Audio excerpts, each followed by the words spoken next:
গণভোটের রায় দিল 70% মানুষ।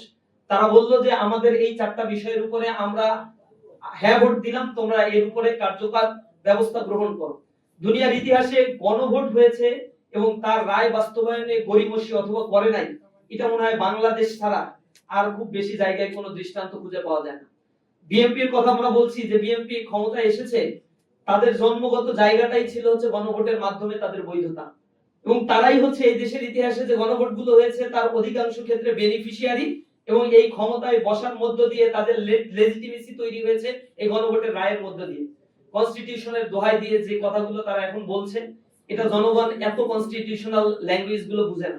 কোন অধ্যাদেশ পাস করা হচ্ছে কি হচ্ছে না আমাদেরকে বোঝানোর চেষ্টা করছে। 133টার মধ্যে তো 90টার অধিক বাস্তবায়ন করে ফেললাম, এই 20-25টা যা আছে এইটা কি এত অল্প সময়ের মধ্যে করা সম্ভব? সময় তো এখনো পড়ে আছে, আস্তে আস্তে আমরা এগুলো পরবর্তীতে বিল আকারে আবার উপস্থাপন করব।